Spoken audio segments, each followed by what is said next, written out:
Great chops, please. It's just rolling. So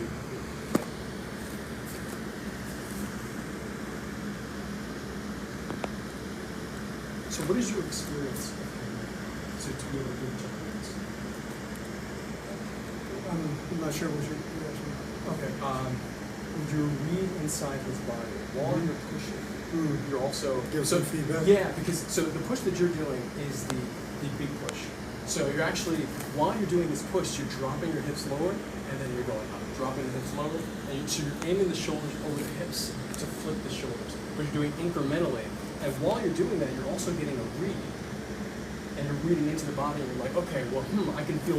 Can you feel lines of tension here? Can you feel, and where do you feel the holes? When you start to feel. It's not even right now. Okay. Okay, Yeah, so that feels a little bit more centered. Okay. But before it was kind of like going this way. So the reason you're feeling that right is because of this hip being on this axis, right? So that, again, that's not a bad thing. I just don't know how to coach that. So I recommend really getting. Let's take this foot. Let's put it right, and let's put it 45 degrees. Yeah. And now let's take it really more another inch toward my foot. Good. So now let's take this knee and soften it down. Beautiful. Great. How's that feel? Yeah, crazy strong. Okay, great. So let's keep going. Yeah, it's like That's really cool. I'm running into his foot now.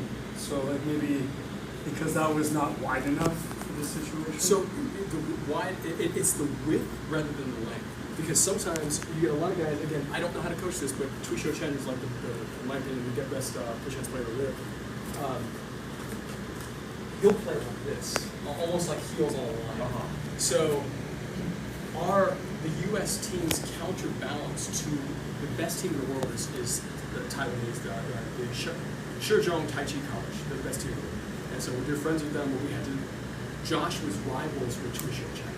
So, and now we're all friends. But we had to develop strategies that countered their structure. So for us, and part of the reason my father and I got recruited onto the team was because of boxing background, Taiji. So we started playing.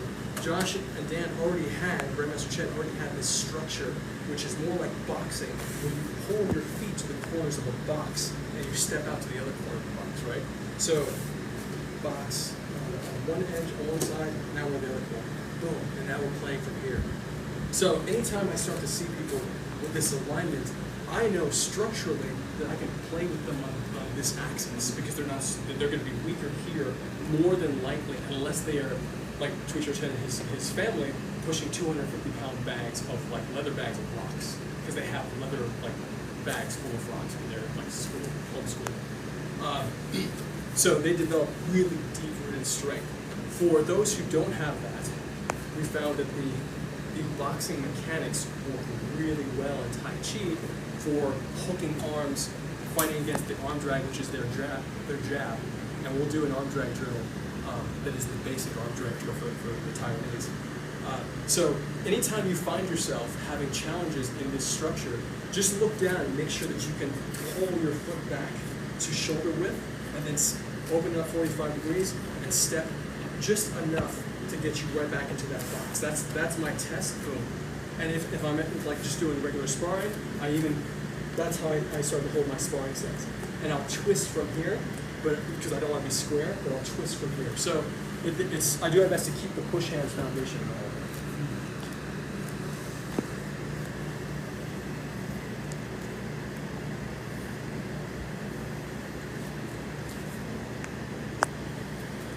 Let's switch and make a heavy push hand. And you get the same read.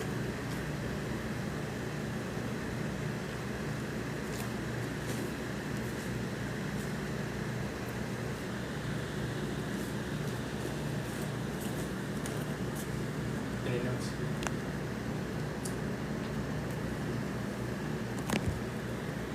So that breathwork visualization, visualizing the breath as a color. Do your best when you're pushing. Push that color and take it to the center line. Just see if you pick up anything.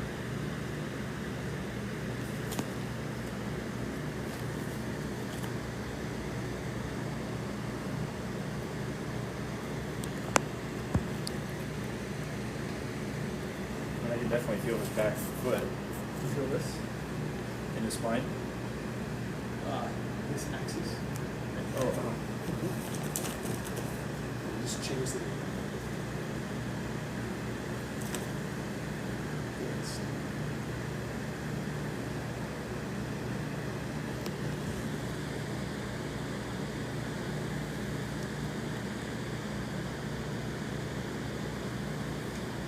So just do your best to claim that big toe a little bit more.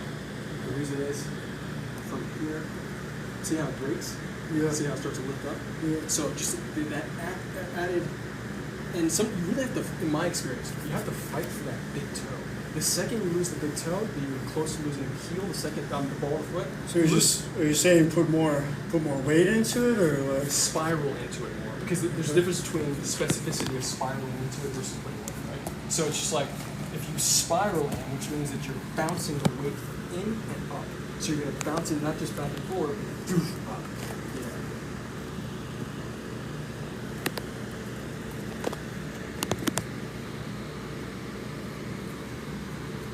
And open this up too. You're doing great job with that cascade. So now open this up and really.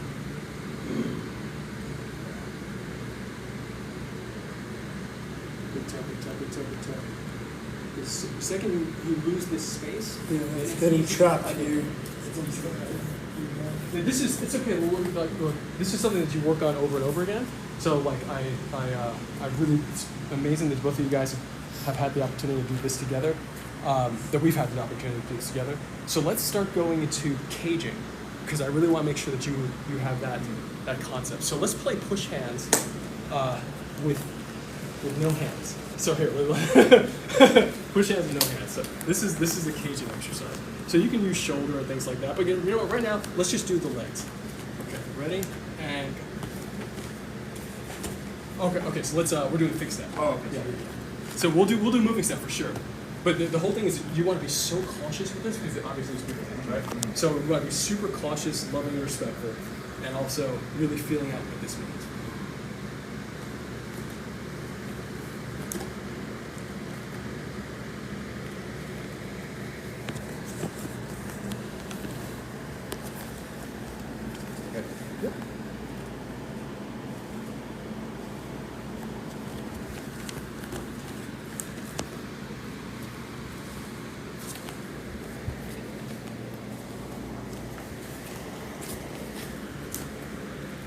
So you notice how these little cuts actually not only cut in, but they roll. Right, yeah, totally. So why don't you try touching and roll almost like a little scoop. Yep. And now think about that scoop. Try to wash it up my body. Yep. Good stuff.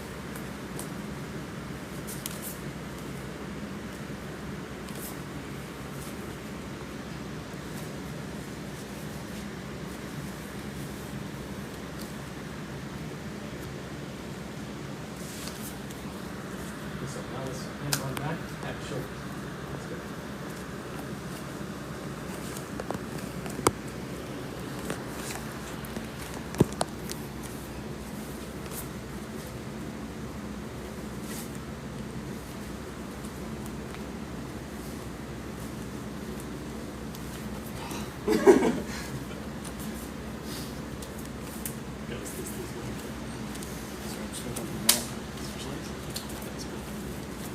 Just the legs first.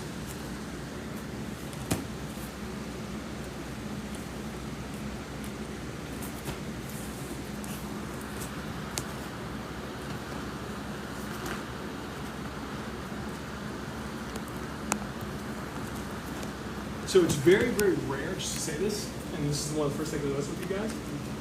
Both of you are pulling your weight off your front foot when you do your normal drills. Out of habit rather than motivation. So this is the only thing that clarifies it is competition. So from a competitive standpoint, we keep 70% of the weight on the front leg at all times, and the back leg is always for retreat. So if we've broken that, meaning that when you're doing that rooting drill, etc., if this gets broken, this is absolute last resort. And even in tournaments where we're told previously, like the American tournaments that we used for warm-up, where we're told, hey, you have to move to the back leg. We'll fake it. And so we'll fake it by doing this. So it looks like we're moving to the back leg. We'll fake, and maybe we'll pick a toe up, but like the refs normally aren't strong enough to keep. Like we just refuse to do it because it's actually a poor practice from a high level competitive push hands standpoint. So I'm saying that because here's one of the rare times that I'm taking my weight off the front, meaning that I'm actually playing a lot on my back leg to keep this loose enough. If someone comes hard, the last thing you want obviously is like pressure in your kneecap. So I'm playing more of an emphasis on the back leg, but that doesn't mean that I don't cut in when I walk. And so when we do moving step, we'll feel more of that.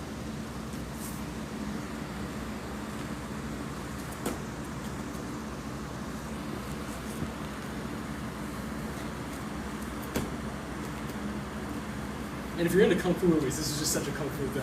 You know, that one shot, they have the tea in their hands. Yeah.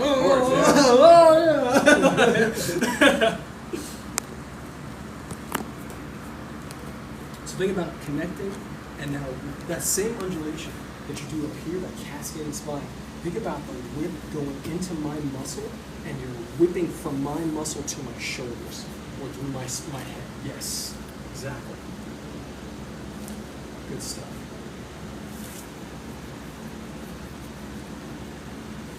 So it's like a catch and roll. So the second you catch contact, then you hit roll. So it's actually a 1-2 conceptually.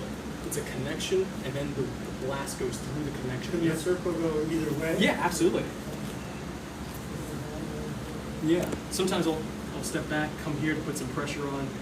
I'll give fake pressure here sometimes, just because I know that there are guys who really like to play hard with those ankle locks there. So I'll give some fake pressure just to get them to come forward and then come in.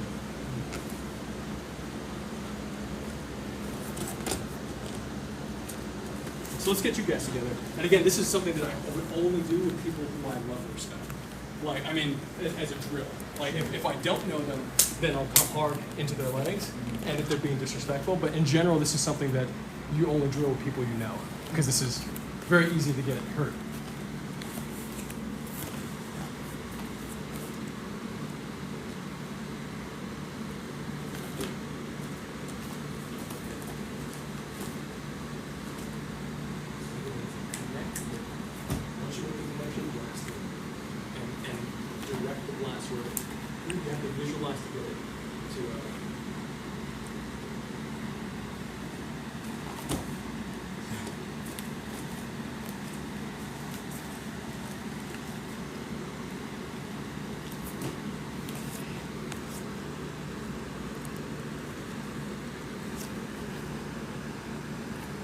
Quick question for both of you guys. Yeah.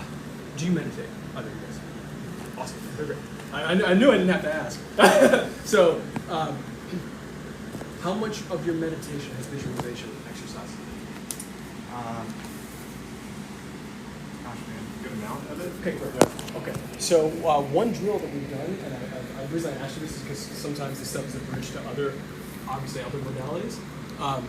There's a trash can exercise that, you know, if I have like just dirty tissues around my desk that need to be thrown out because, you know, I carry stuff in my pocket, I throw it there, and I haven't thrown out yet.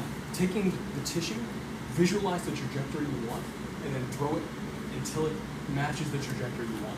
This is an exercise we do on a regular basis of matching, of the trajectory of an object matching the trajectory that you visualize. And there is it applies to all of this stuff. It applies to this.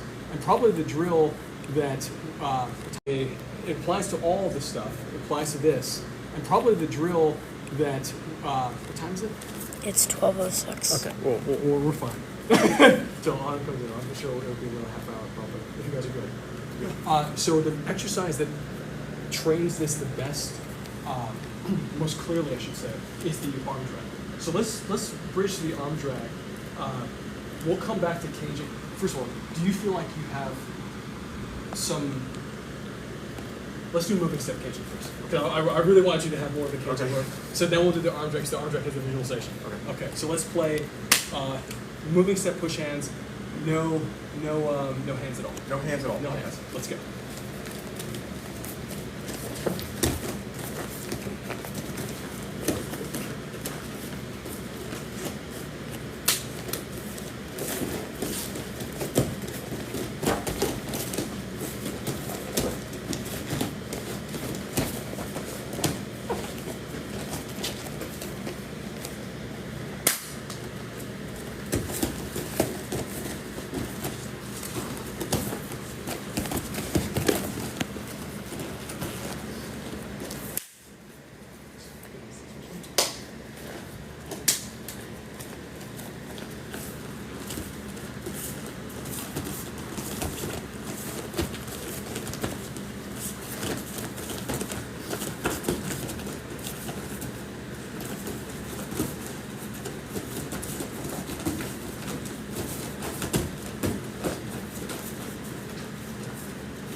guys do that?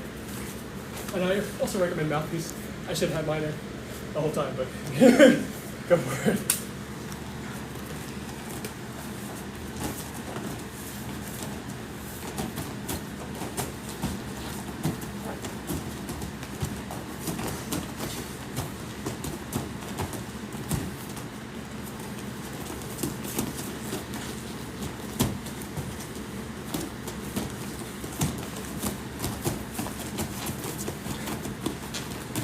Autumn texted.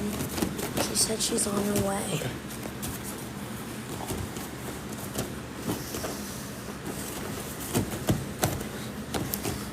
No, keep going. No point.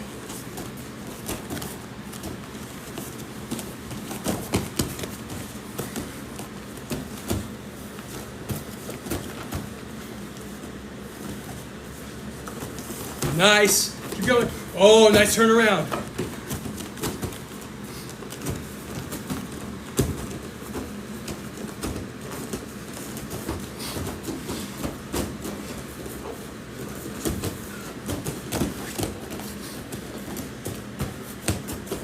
You'll use those shins and the thighs to cut, and then do the flicks.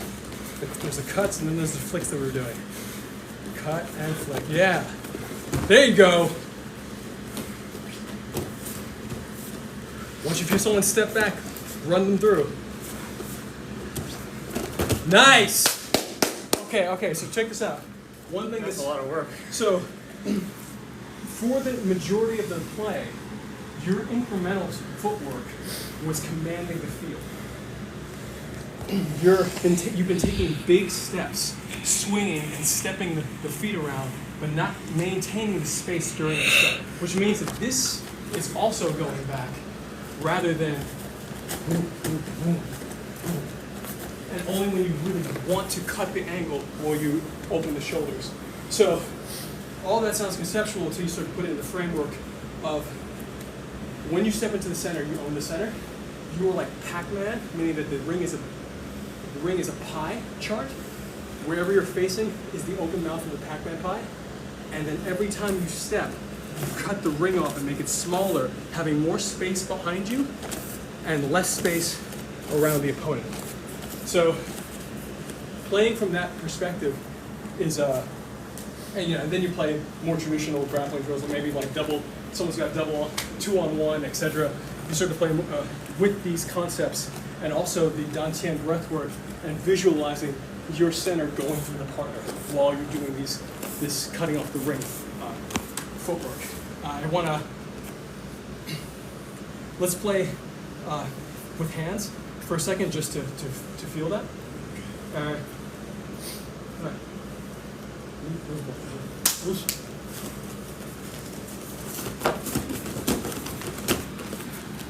So, you see the zigzag? Yeah.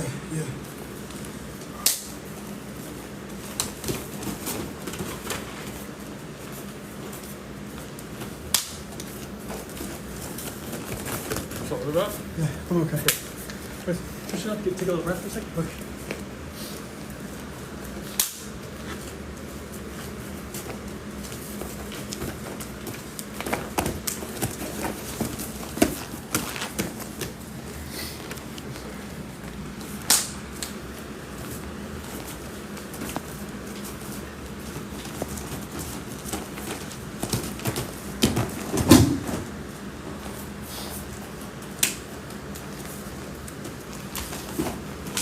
Of course.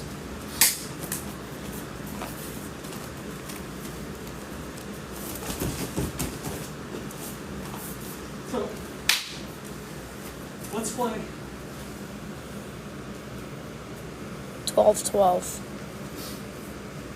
I want to make sure we stay focused. What's most valuable to you guys?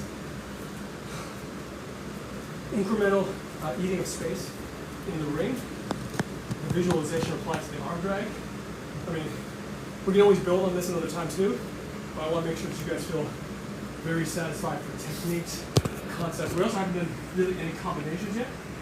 What's most valuable? Do you want to do a combo? Do you want to do a highly specific drill? Or do you want to do strategy? Mario. I say either strategy or combo. Okay, strategy or combo. Okay, so let's do this. Let's do a strategic combo. So one of the things that happened here was arm drag, step, reach through the curve. So that concept of just switching the directions, this is like one of the most basic combos that I wish I learned earlier, which is whatever the lead leg is, push on that shoulder to bring this forward. They're going to want to come forward here anyway. So as they do that, you push them here. They're going to give you more because they want it to come forward. So again, 1 and then 2. This should reveal this side of the body. Now you're going to take it this side and you're going to throw this shoulder through the neck to the other shoulder. The same concept of flipping the shoulders. Flip the neck to the shoulder. So it's a 1, 2, 3. 1, 2, 3. So this works big step, but 1, 2, and look at that launch here. So that 1, 2, 3 definitively works in here. And once you start getting into that rhythm of the 1, 2, 3s, you can start to turn all your combos and all your techniques into 1, 2, 3s, such as that 1, 2, 3. And that, again, these reaching through the curve moments can look like Tai Chi BS, I think, to someone who's not practiced. Right. But what we're really talking about is that any point on your body that can catch the opponent's body, if you have the awareness, can be turned into a leverage point. So it's not that we're doing, that, it's that we're anything that we can connect to. We know some people are within the last year started talking about connecting to the fascia. It's really as deep as you can go with your mind based on your training. How much can you create leverage from a single point? If I can't do it here, can I do it there? Can I do it on the drop? So let's try this combo and try it on me. So push on the whatever lead leg is forward, push that shoulder back, activate. So whatever lead leg? Whatever my lead leg is, you want to okay. so you want to instigate the next move. So my neck, whoa, and that exactly. And so now here, this is my opinion, the most important part. This handle grip. I'm calling it grip, even though you're not. Get the shot too. Even though we're not truly gripping, but this handle position right here. I then take this position and I launch this shoulder as a piece. I visualize it as a piece going through your neck to the other shoulder. So in other words, it's crossing your hip line. So I have to launch it. I have to launch it to get those big movements. Right. And so it is a power move. So you want to instigate the position. Yep, and now get that position and launch it. And yeah, let's focus just on that one point. So you hold on, drop. Connect with your palm more rather than the fingers. Okay. There you go. And now, okay, great. So now, once you feel this, you're gonna throw this through my neck to the other shoulder and use your full body power. Yes. That's an important piece. I don't want my fingers to. Yeah, you don't want the fingers to get locked up. Let's get you in here. It's chopping the big. Great. Okay, so I'm pushing you here, 1. And then we know it's coming back, 2. Push here to reveal this, and then launch through. And sometimes weight differentials are real, right? So if the weight differential is real, you just have to figure out where on the body can you get that leverage, and is my hand and my hand-to-hip ratio wide enough? So do I need to get lower so I get more leverage? So I can actually come up and get a little bit more of that push. So push go like that. 1, 2, connect. Yep. So remember that connection, it's connect then blast. Connect then blast. So it's actually a 4. It's a 1, 2, 3, 4, even though the 3 and 4 look like 1. Because you have to have that moment where the mind goes in. So 1, 2, connect. Deeper connection. Yep, so let's get deeper in here. Fingers, yeah. And now throw my shoulder through my neck. Visualize the line. Visualize the line. Let's get visualize the line and shoot it either up to the corner or to this. Think of it like a javelin or a spear, and you're just throwing it through. Yep. Okay. Let's try it again. Switch legs real quick. So 1, 2, 3. So push, instigates the push back. Oh. and obviously finding that thin line between live and combo play.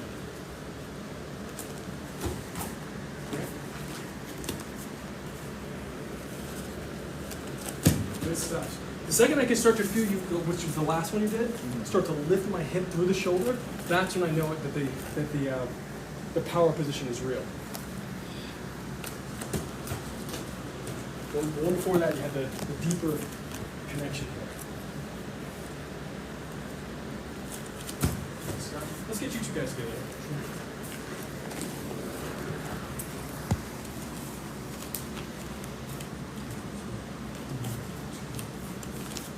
Yeah, take it super slow. And this is what I mean for like, because you guys are your Ryu and Ken for each other.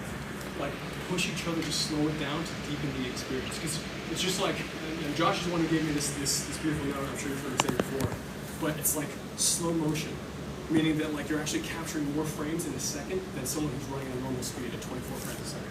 So you want to be able to get that 120, 240, 1,000 frames. So really slow yourself down, and especially for each moment is its own. So this is the whole concept of break it down into three. So let's say if you're not getting, maybe you need to give him a little bit more of the desire to get back. So once you want to get back, boom, you push on the other shoulder so that you can feel just a little bit more of a live experience here, and then get the connection here so you can really feel. Sometimes, especially if someone is a heavier weight or taller, you're not going to get the same launch over. You may get a turn, like what just happened. His chest turned to the window a bit more. It's not ideal, but because the ideal trajectory is to launch to the shoulders, but it's something. And it trains you in the in the concept. Like Coach Dan would always say, yeah? Arm center phone's not working. Oh, okay. So you want to check outside real quick? Yeah, just check outside. Don't jump in the car with strange people. Okay. So, you want to make sure, Dan used to say that you want to train 100% and then get 70% live. So even if you only get 70% live, you're still, your 100% is of a higher quality. So, because it's realistic to get 70%. So, I think playing with other weights, especially heavier weights, is incredibly valuable for recognizing that you're not going to get that 100%. She's not outside. She is or she's not? Okay, good.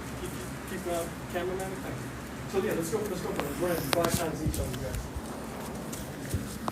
1, 2. And really do your best to stay rooted for the drill too.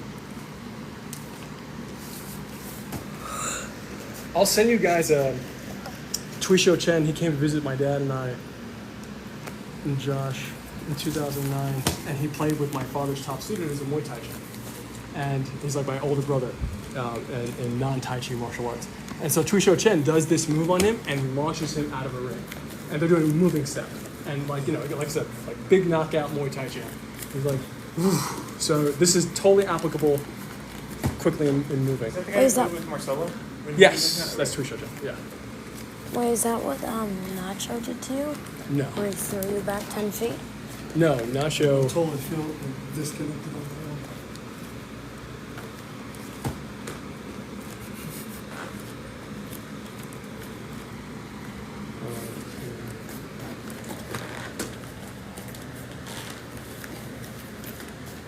there. And again, keep on finding that balance for each other, so that the push is real, like so that you're not giving each other the hop-aways, and I really don't do the Tai Chi hop-aways, which was actually designed for theatrical purposes. Grandmaster Chen told me. It was amazing. Makes sense. He said that all of this stuff, when you push somebody and they do that it was designed to demonstrate Tai Chi on an actual stage, so that as symbolism between the Tai Chi practitioner and the non-Tai Chi practitioner. It was always meant to be symbolic, not to be taken literally. And that's why every time I see it, and I have sometimes all students go, "Oh," I'm like, "Please don't do that to me or to you," because like that's not what we're doing. I always just took it as like they're being a good kid, like in judo, it's like I've seen, or Aikido, same sort of thing. It's like you exaggerate or you go with the fall or whatever, but like the crazy like multi-hopping thing is like pretty, especially like the no-touch knockout versions of this. Yeah. Definitely have many fun skits to shoot on that.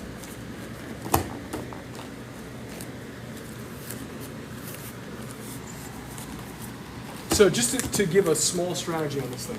So let's say you're playing moving step, right? So you're playing moving step, and you're getting a guy toward the end of the room. It's hard to push him out, especially like I can feel your willpower.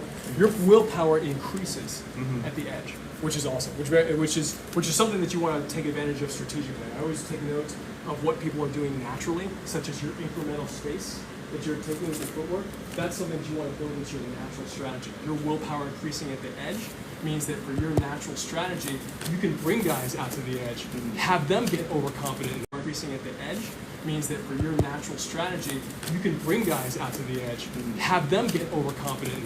Pick up. Thank you, though. I appreciate it. So it's just an edge of the ring moment, and you may get it. It'll be very fast. You run this so many times that you'll be okay, cool, I'm playing here, boom, like that, and it may just be super small. 1, 2. You may get 60%, etc. But the whole concept, if I'm the strong guy at the edge of the ring, you're playing. I might be. Yep. 1, 2. Oh, beautiful. But you guys play on the edge ring just for a moment.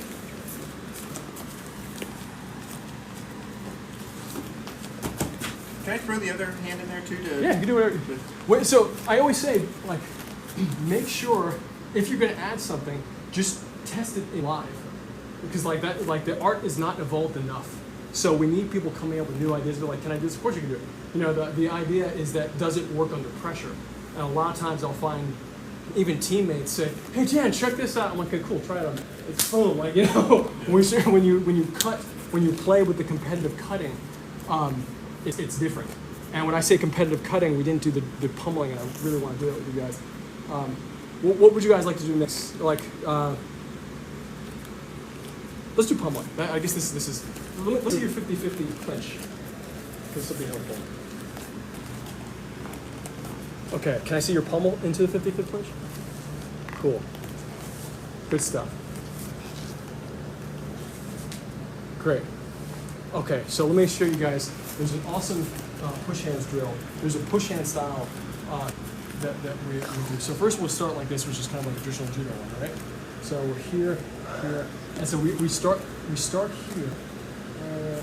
I'm here, and we start to immediately, and let's do shoulder width apart. The reason we're doing is this good for your camera? Actually, that's the only one that's running. That one kicked okay. out. I'm trying to favor that camera. Okay, so the first thing we start to make note of here is the position, right? So we have this elbow control we talked about from the loose style concept. So we have that elbow pin control. We also have this. So we have this pin, which is not a squeeze, but it's an intentional drop. So that intentional drop, this is all the subtlety that we're putting into these moments, which means that if you turn, you start to drag the partner. So there's so many techniques that we can do from that turn, and you don't need to have this position, etc., to get the technique, to get the techniques. So you want to have this locked, but not locked by a squeeze, locked with the mind. So here, and now we're going to go we're going to swim in or pummel in and switch. So every time we do that, we're going for that exact closer. Boom. Great. And so what I would recommend for you is soften. So see, I feel the whole body flex when you do this one. Okay. So for this particular style of the pummel, just keep the body relaxed and only use what you need tension-wise. So we're going to start to add vector here. So first we're just doing the basic pummel, right? And now we're going to start reaching through the center line of your partner. Meaning the center line awareness, we're going to reach through that center line. And this is what I mean by the Taiji cutting. So when you play live, you start to get into these, I'm reaching as if my partner isn't there. As if I'm reaching for a line that isn't, as if you're not there. So my structure will be regardless of what's in front of it. So it doesn't matter what's in front of the structure, it will be. So you think with that level of willpower. And you allow the fingers to pull to the point. So you're reaching and the fingers are also being pulled. It's not just to reach, it's so pull. And then you start to add a bounce. So that means before you make contact, you drop, and then you inhale up, and you get your structure again. Yeah, there's definitely a bouncing upward.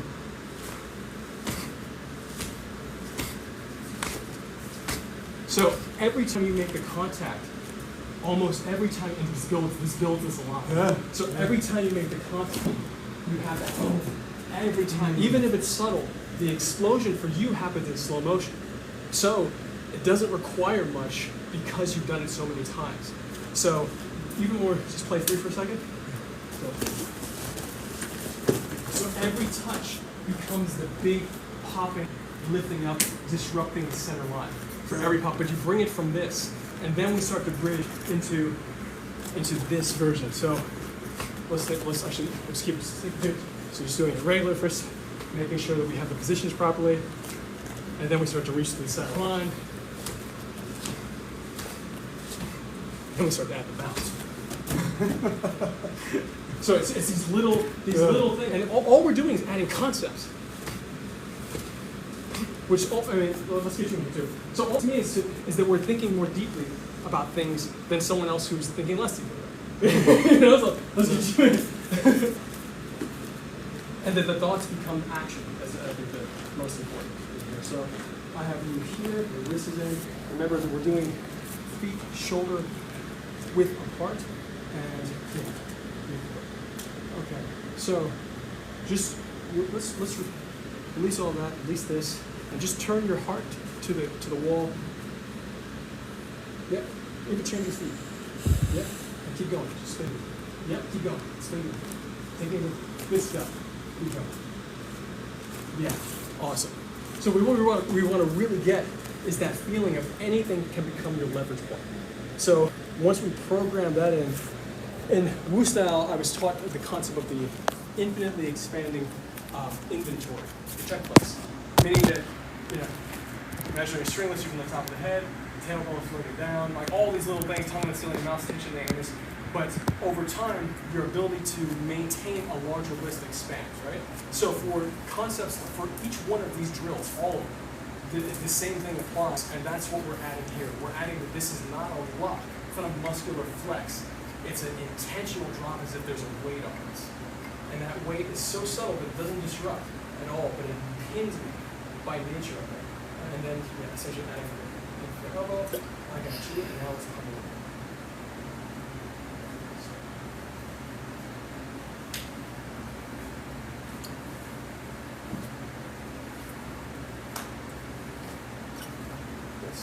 Now start reaching through my center line.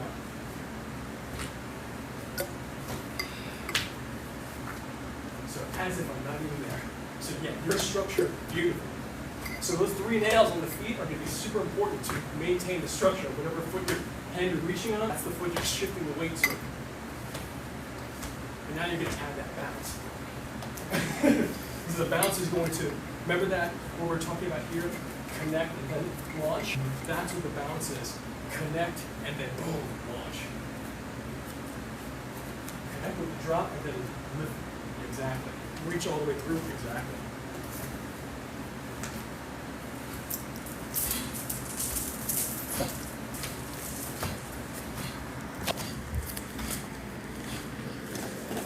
So let's do this one.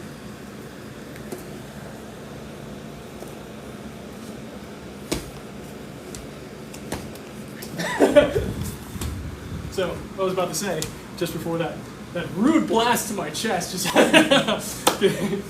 is that for sustainability, you really want to start out gently and increase slowly but surely to really build up that consistent. And I also recommend doing this after Ning-O to build up that consistent strength rather than you'll get a lot of strength from this just by doing it, but you want to make it as sustainable as possible. And that, anytime I hug someone who does a lot of qigong or Neigong, there's a bounce to their body. And in 2017, that the interstitium was discovered at NYU, that layer, which gets activated when you do more of the qigong, etc. So that bounce, it's a very real, beautiful bounce that we want to have, especially when doing these kind of exercises or hitting a tree. I'll go out a hill tree But there's a whole process to it. I'll literally touch the tree and ask the tree if it's okay, because some trees say no. If I listen, like, yeah, well, okay, I won't do that over here. I'll go to another one. So just really keeping yourself in as much attunement to yourself and the other person as possible, so that this becomes an energizing exercise rather than a de-energizing or destructive exercise. So let's switch legs. Maybe you two guys will jump in.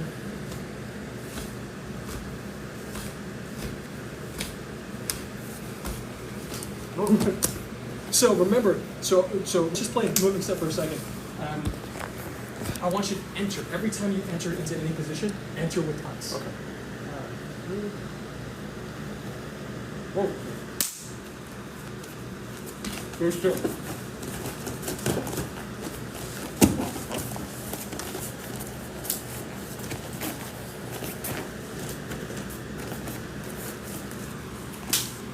Every time.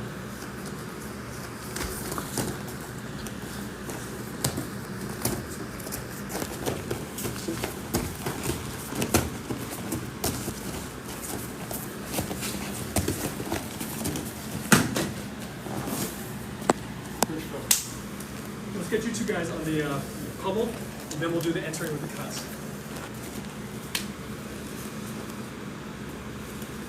Alright, so just the drill, right? Yeah. The basic building up.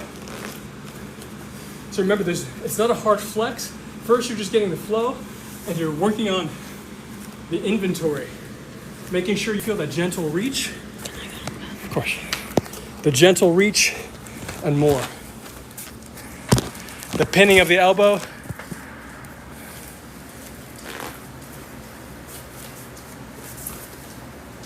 And then start doing the reach through, the center line. Remember that the reach through is its own vector. So we're always adding vector. The bounce is its own vector.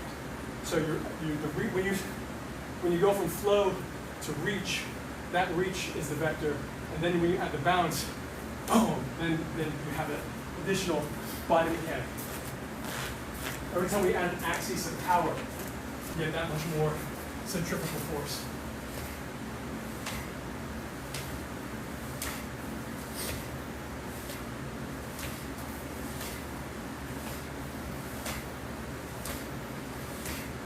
Good stuff, guys. Try it in the front stance. Good stuff. Switch legs, front stance. Good stuff. Switch every time. Whatever hand's coming forward is the leg coming forward. Bang, bang. Good. So now you're starting to get. This is how you start to train. Every step in is a cut. Every step. Reach through. Wow, he's claiming space on you. So just take that note. Take the note. If he's claiming space on you and you don't want that, you have to make a slight adjustment in the mind, which will make an adjustment in the body mechanic. Good stuff. So Mario, you have to get under the wave. Under that wave. Good stuff. Look at this, buddy. Look at that. It's great. Catch, dude. That's phenomenal. Stretch that right away, because that's tough. Yeah, cool. That's real tough.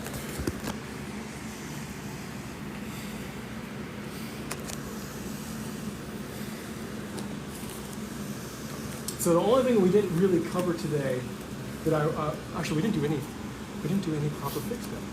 I can't believe that. We didn't do any Tai Chi World Cup fix step. Okay. You guys want the arm drag, or you want to do Tai Chi World Cup fix step? Fix step? Okay. Okay, cool. Let's play a fix step a few rounds. So let's use this line and set. Okay. And you want? We'll check for him. Okay. Yeah. Should I go check for Autumn? Yeah, I think she must have pulled up.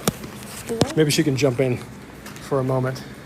Also, I know I just saw a car, which I randomly thought could be her, or intuitively, not randomly.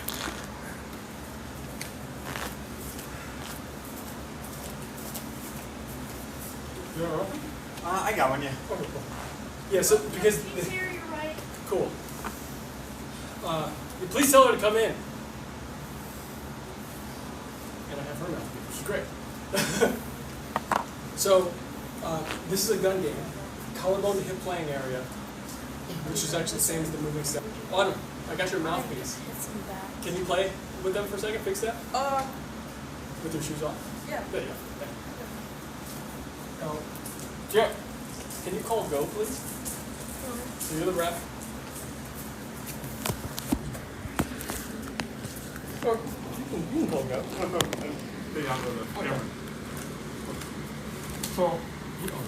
So we start here, wrist to wrist, and hand on the elbow. So on go, and get your foot on the line, so we're equally out. Let's get your foot a little bit more across there. Good. So on go, you make me move or I make you. That's a good point. 2 points if someone falls over.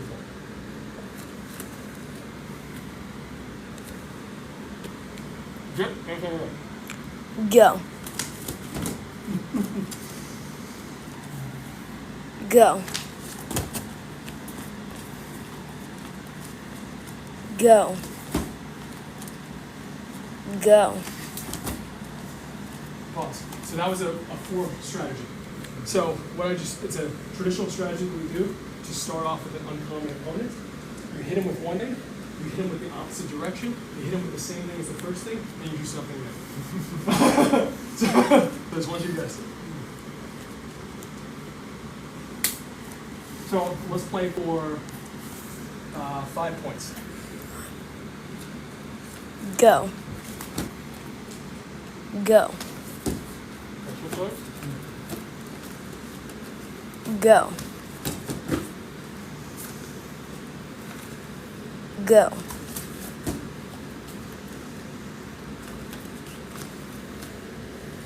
Go.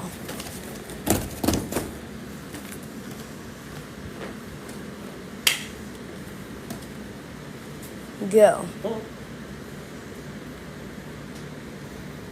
Go. Go. So we'll bring it again with you guys.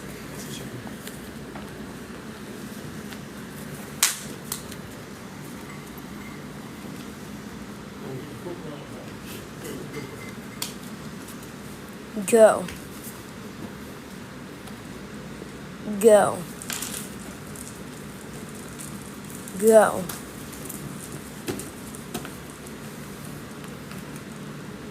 Go.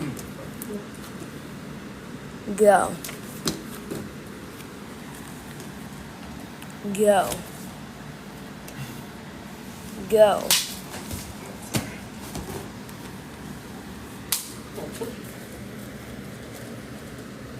Go. Go.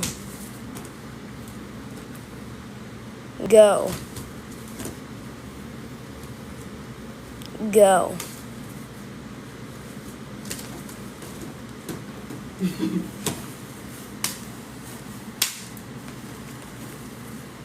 Go.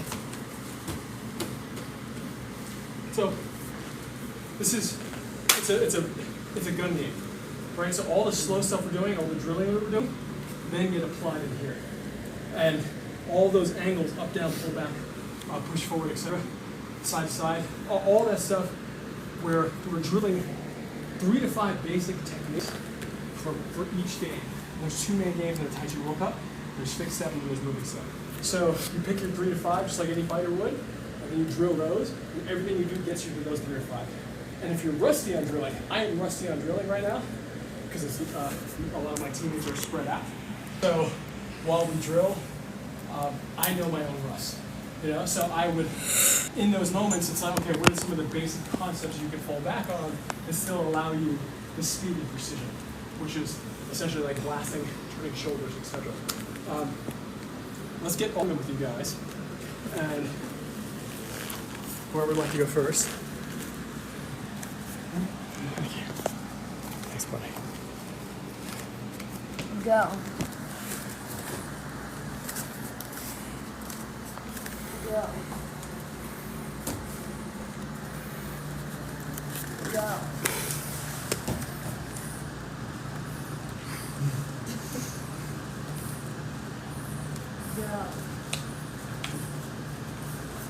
Nice. That's 3-1. Go. That's 3-2.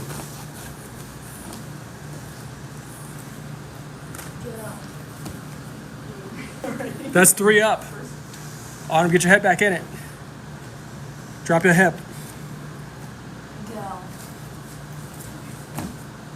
Go. 3 Autumn. Go. Good stuff. Switch legs. Go.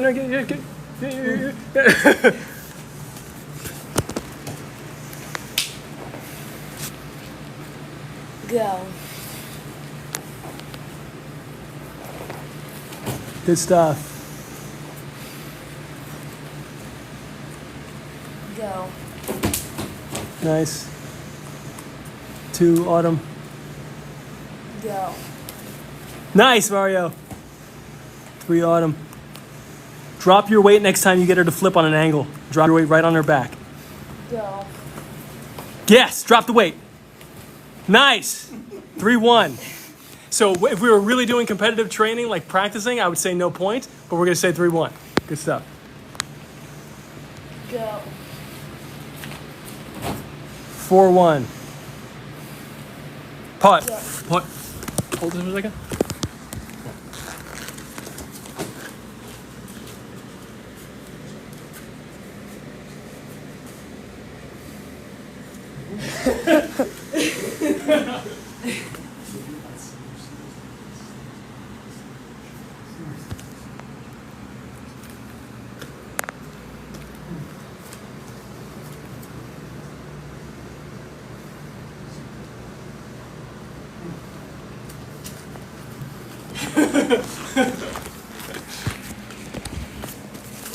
Go.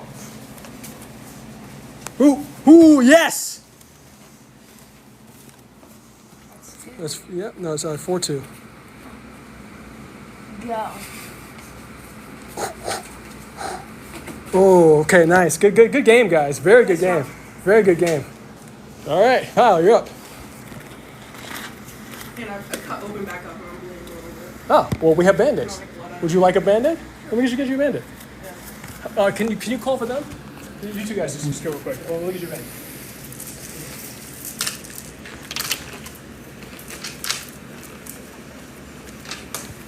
Oh, I also have a mouthpiece for you. Mouthpiece and Band-Aid. Go!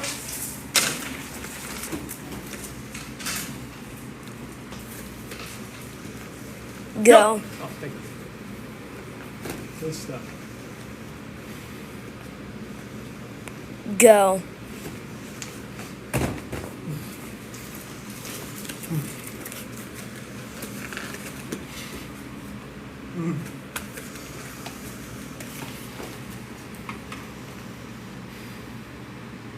Go.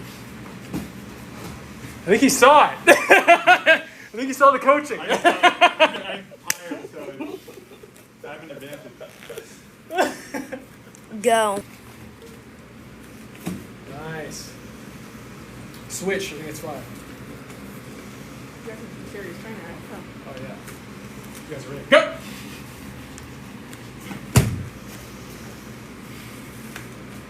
Go.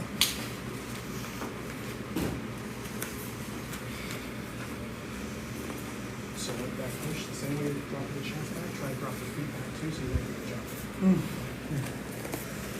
Go. There you go. That was definitely improved.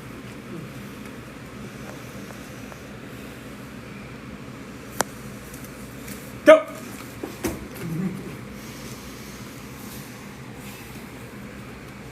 Go.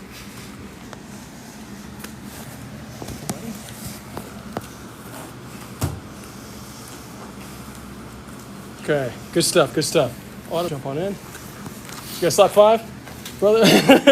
Okay. Okay. Jay, can you hold this, please, so I can stay focused on coaching? Thank you. Go. Nice. 1. 0. Go. No point. Definitive Autumn. Go. Nice. 1 up. Go. Very nice. Technically move my foot. Oh, no point. Thank you. That's what a good sport. Go. Nice. Kyle, notice that your stance has changed. It's reverting to a particular style, and then just so you're conscious of it. Go.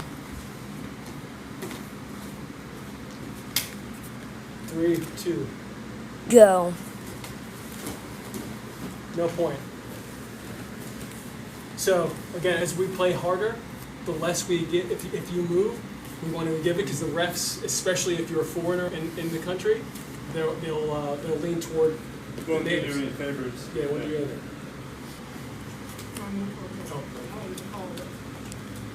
Go. Nice. Dan, are you allowed to, like, if our knees make contact, can you contact with the knee, or is it It's considered dirty. Do it. dirty? Okay. Do it definitely. Oh, Can I do it to you? No, I was wondering if it was legal for me to do. Yeah, it's. I mean, you might get called on it, but don't worry about that. Just do it until you get called on. Go. Nice. You guys still on the same leg? Yeah. Okay, I think you're at 4-3. Kyle. Go. Ah, no point. Would have been 2 if Bottom would have stayed. Go. 4 up. We're calling 4 up. Catching my balance last minute. Go. Nice. Switch legs. Kyle. Go. Good stuff. I'm calling. You want to say no? No point. No point. I do it. Yeah, she said no point. She said no point. We'll go for it. Let's go. Ready? Go. Good. 1. Go. No point. Okay, I mean, no. I got No, it. it's Yeah, his point. yeah, you got your point. Yeah, so that's 2-1. All right. Go. 3-1. Go. Nice. 3-2. Go. Fix your right hip bar. Relax it. Go. No point. Go. No. Wait till this. Wait till this. Go. Good stuff. Okay. That's 4 up. Does something happen to your phone? Go. Are you ready? It's all dark now. Okay. Okay. Go.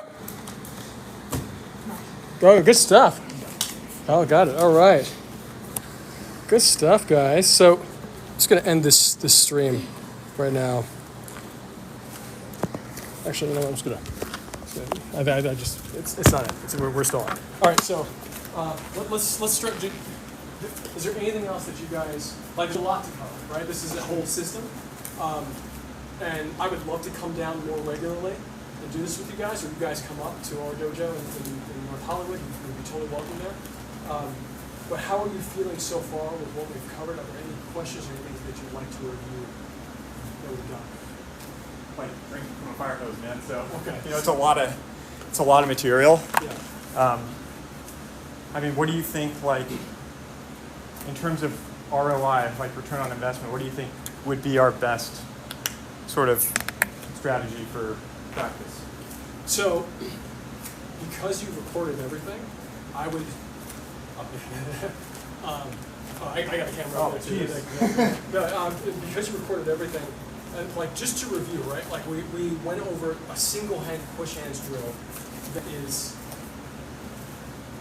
even and like with your kids actually, like doing this with your kids to me is so powerful because you really start to get into like all the same mechanics.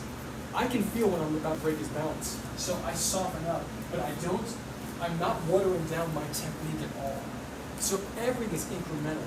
Everything, my hip drop, my waist turn, everything is incremental so that I can drop my weight into my partner to the extent that they can handle it. and I'm practicing, and he's giving me a great push, so I'm practicing calculating how much pressure they can handle. So I'm not only doing the mechanic on my end, I'm getting information on a data set of every person, right? And there's even drills that we do, especially in New York when we're on the train, where we'll look at a person and just, the game for the team will be, where's the tension in their body? Can you read someone's tension, for instance? So like, okay, calf muscle, okay, her left hip right now. Okay, so like, but like being able to quit and being able to fire, because that's the strategy you're building around, we would call it empathetic strategy.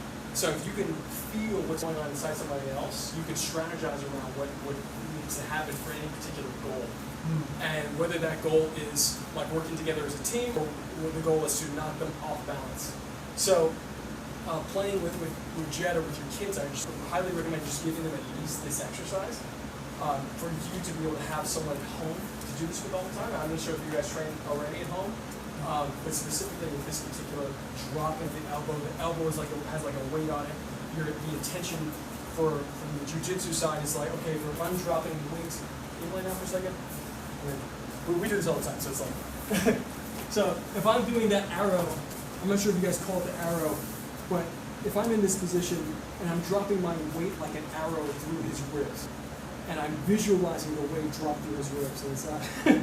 So that same concept is the same concept here when we're playing here. So really being able, I'm dropping the arrow right through the ribs. But instead of laying down and using gravity in that direction, we do it in the other direction, right? So we did this one, and I'll get to the ROI. Let's do the two push. Let's get the two push. So for the two push, really being able to start playing with all these angles. You're going to come over around, playing with all the angles, and slowing yourself down enough to know that, hey, you know what? I can play to aim my arm to the elbows. But as I get more comfortable, I'm going to start using, let's say, the forearm or my wrist as the elbows. Maybe I'll use my elbow to the elbow. And I'll start to get different leverage points from there, because I can start to get these leverage points, and I can feel that I actually have leverage. There are different moves that can be executed from there. So as you're playing these, and also playing them, this is the one, again, that I would do the most of. I step forward with this, and change the feet. And then when you want to change hands, you can go an extra push. I'm going to go 1, 2, and then I'll just do a third. And then now we've changed. And I'm in guard almost every moment. So I'm doing my best to stay martial, do the next push. Doing my best to stay martial and turn that into a push. So I'm staying martial at all times for that exercise. And then being able to play with the levels and test for yourself the vectors. The waving push, which we did, this one, one has been as much as the other one. So we've done the waving push. So remember, we're cutting in with the thigh here. Cutting in with the thigh. And we want to slow it down. Like, we're all excited, and we just, Jet, watch out now, watch out. We're all excited because we just did a bunch of freestyle, right? Oh, you didn't do any moving step with Autumn. You want some moving step? So we're really getting this extension and just recognizing the strategy inside these moves. Because a lot of times the flow drills are done without like live play strategic understanding. It's just the reality that there aren't many high-level push hands tournaments. There's literally 2 truly high-level push hands tournaments. There's Chen Village and then it's Taiwan. So like I've only competed in Taiwan Taiji World Cup. I've not gone into Chen Village. I'd like to be at some point, but right now I'm really focused on getting the idea of balance games out to the world more, rather than Taiji out to the world more. So these balance games are so important because there's precision in the game. So this little cut, which you're doing here, when we start doing the caging work, is happening all the time, and you're stepping into it. And then you're going to add another vector, not only the step, but maybe a drop in or a drop out. So it's like, boom, and you get those little bounces. So, and connecting those little bounces to boom and launch. So there's a lower level and a high level. So the caging drills, I really recommend. That was what we did after that. These are just great to do. And if you know, just doing 15 minutes, like putting it, if you're here for a an hour or two and just doing 15-minute intervals and knowing that you're going to go as deep as you can in those intervals, I think that's a really great strategy. But I would dissect the video, and also just feel free to message me at any given time or call me, and happy to jump on a call or anything like that just to clarify anything. But again, all this stuff is all litmus tested in competition. It's not like that's the intention is to be able to put yourself under fire. And once you're under fire, then it's like, okay, cool. How can I find peace under fire? And then how does this amplify my sense of peace in other training modalities that I do? That's how I approach it. So behind the back, and also using the shoulders to 1, 2, chest. The whole thing, the cascading that you already naturally do.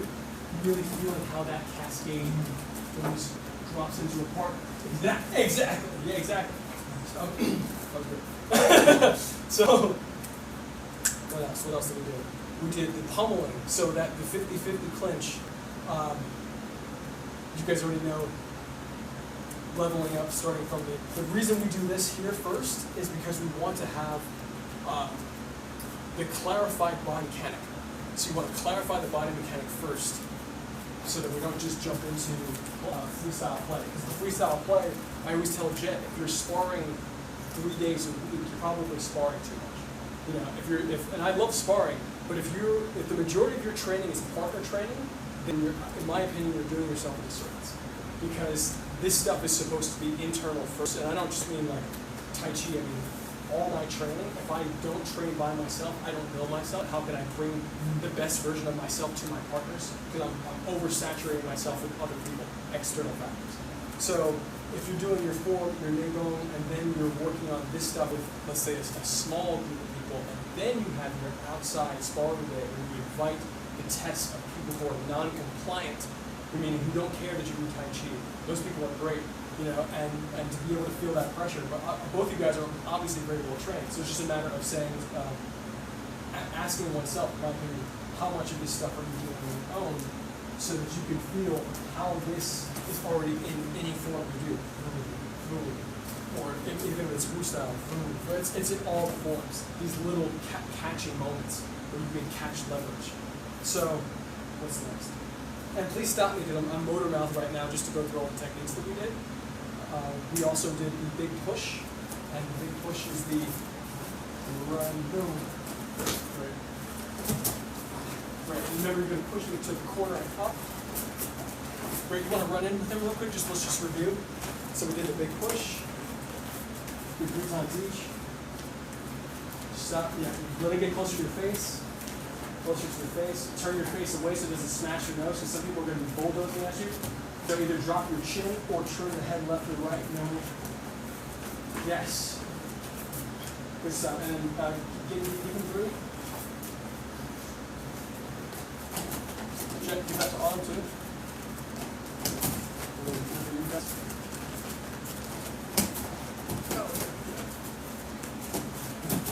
Good stuff. So that's great, and like the little jump is fun too, because at the end of the day, the person who's running in wants to train the beginning of this. So you're running in with the intention, as you feel that, you're calculating in the mind at what point could you drop into your, so for all the drills, there's always that live set that you're working on turning. So just go for it like 2 more times, just that in mind.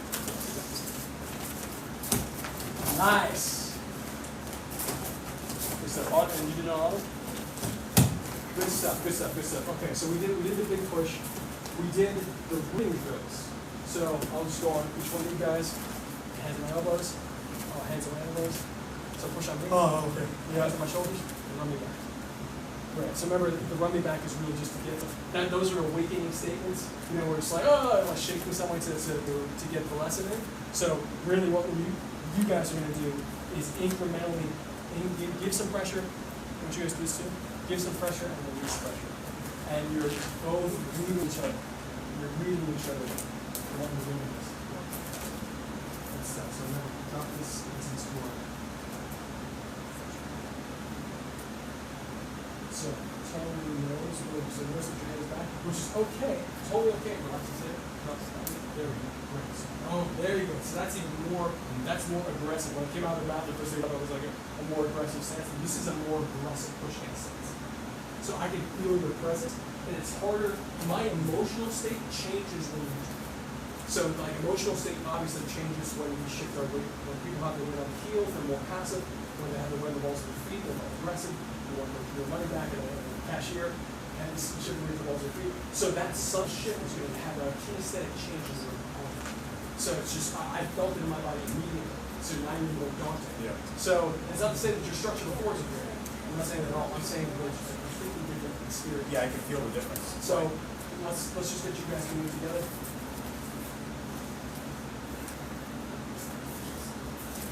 And remember, you're practicing a big push here, so this is his hip line. You're going to drop your hips below the hip line and you're push forward and up. And you're lifting him out, out, out, out. Yeah, you're lifting him out, push your shoulders forward, drop your chin so you don't lift your head so someone doesn't knock you out if you're doing something else. And not all the way drop, but just like something that keeps you safe. There you go.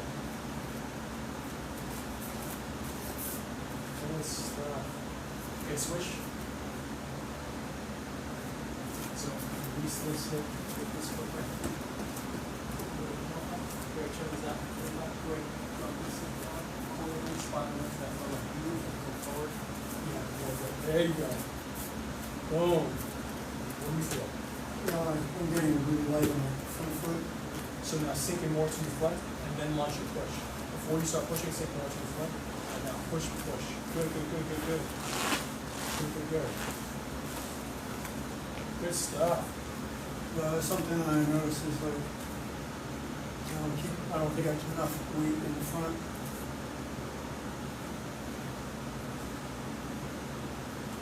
And there's drills that you build upon this too. You'll step back and maintain, and step forward and maintain. So there's always ways to build on this.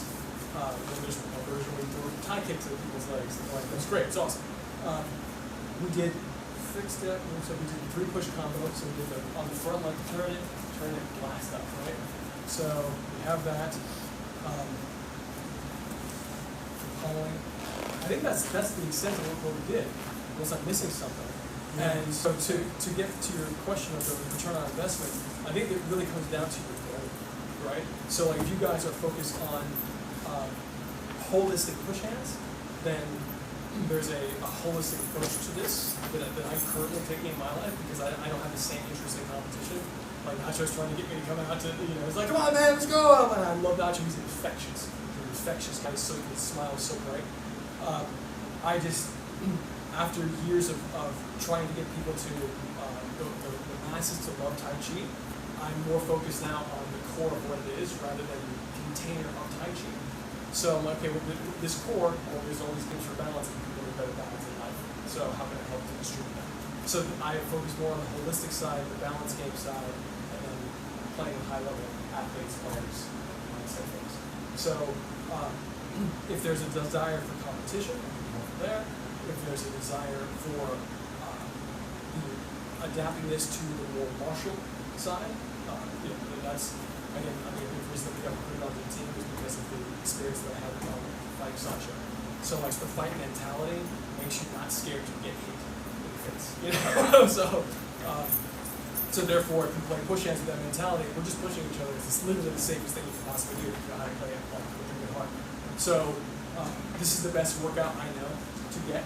Like I don't know a better workout than push hands. So I love sharing it, but it's really based on what your goals are. Sometimes I do mind maps clients as well. That if you guys have like a specific goal, feel free to message me privately or talk about it together at the time. And then I'll put together a mind map that connects qigong exercises, very specific exercises, very specific push hands exercises that would essentially be like a longer term regimen that would consistently work all the time. So it really just depends on what you're looking for and what you guys help with. I'll just make sure that this resonates. Yeah. Awesome. Okay. So is there any clarifying? It's something I have. Yeah, I mean, like I don't know. I mean, I would have to think about what I want to have my practice. For me, I just practice, and it's like I like it all, and it's like I like practicing Mario. It's just I just want to be a better martial artist. Cool. I don't think, I'm almost 40 years old, I don't know if I have any competition ambition. Maybe, I don't know, dude, maybe. Just as a note, my father won his final World Cup at 56. So, hey, there's, yeah. He got his rib broken by a 17-year-old. Yeah. Really? Yeah, it's a whole thing. Okay. Because they play for money out there. Like if you live out there, usually you have the ability to really curse. That's wild. So, and it's like 100K. Like there's like big purses out there. So, But yeah, I mean, I don't know, man. yeah, just do it. I loved it. I mean, this was super fun. So it's like, Well, if I do this. I want to make sure I address the ROI question. Yeah. So just let me know if I didn't. No, I address got it. it, yeah. Okay. But I really think it's dissecting the video. Feel free to post any of it, share it however you like. Redo the drills on your own and distribute it. Mention me or don't mention me. But as long as people get it, that's the most important thing. But if you do post something together, I'd love to be added as a collaborator. It'd be great. I'd love to get a photo with you guys. But I also always say that you're not done training until you stretch. So, do you guys do yoga at all? Yeah. Okay, great. Yeah. Okay, so let's just do one yoga stretch together. That I don't know. Everyone's got hard routines and all this stuff. So this is. I have not met anyone except one teacher that shows self-induced traction in this way. So we'll figure out if this is something you guys are going to do. So feet 2 fists apart. And weight mostly on the heels, but I should straighten you up. And sucking in the belly button, visualizing the belly button being pulled by a straight to the spot.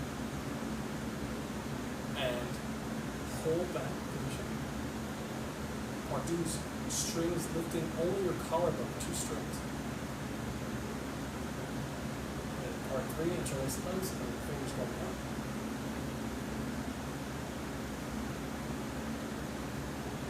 And then reestablish this entire circuit, cycling the belly button. 2 strings lifting the collarbone. Fingers going cold to the scalp. And then visualize the lower back muscles lifting out of the hip bone. And once you get them activated and lifted, hold. Suck in the belly button, reestablish the circuit, lift the collarbone, and the fingertips. So this incremental increase and consistent reestablishing, the same way that we would eat space, we call it eating space in push hands. When you eat the space, you eat the ring, you eat space under a partner, and when you're in a 50-50 clinch or more. Same in jiu-jitsu, very similar. And now middle back, visualize the muscles, lift them up. And then hold, suck in the belly button, lift the collarbone, lift the fingertips. Visualize the upper back muscles, lifting out of the middle back. Up, and hold. Suck in the belly button. Lift the collarbone. Lift the fingertip. And now visualize the shoulders covering the ears, lifting up, cover your ears. And then establish the posture, suck in the belly button. Lift the collarbone. Lift the fingertips. Maintain the structure and let all the hands float down. And then the chin drops to the chest. And the chest collapses, melting one vertebrae at a time very slowly.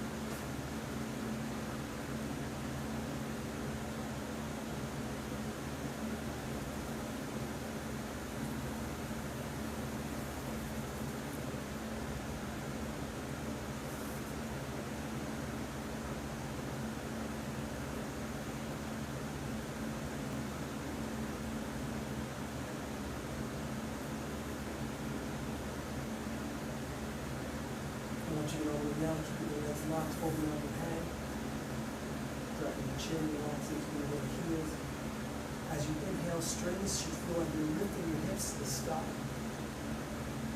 And as you exhale, your folded arms are softening in the shoulders.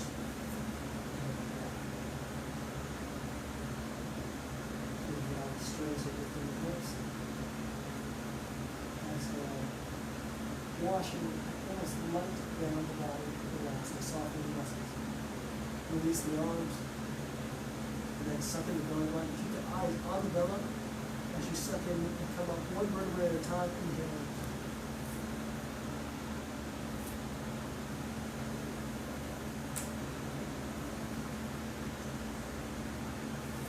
Slowly, slowly.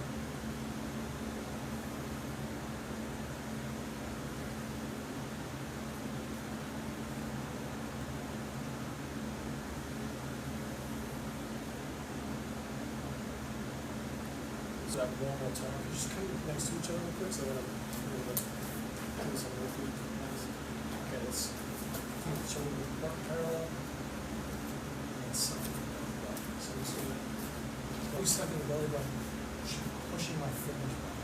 Yep. More something, belly button. All the abdominal muscles contract and visualize a string pulling out. This is essentially creating a visual vector outside going through the body. Great, excellent. A little bit more later. There we go, awesome, hold. Great, now strings lifted, right here, collarbone, just 2 nostrils up, pushing away. Good, hold. Hold for here, and awesome, hold. Over here, nice. Keep going, up. Without the shoulders, just right here. Nice leg. Yes. Great. Now, put the fingers, thumbs, each other up, and then the fingers are lifted.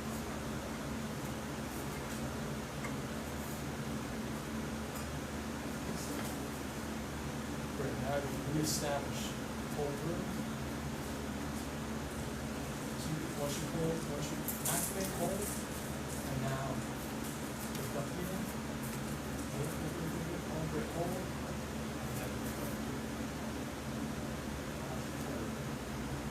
Awesome. Now all the muscles are lifting, lower back, lifting out of the hip line.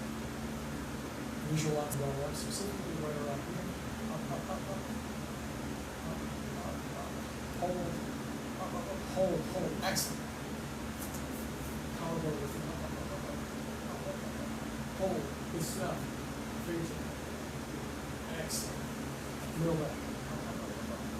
Hold. Good stuff. A little higher. Awesome. Excellent. Good.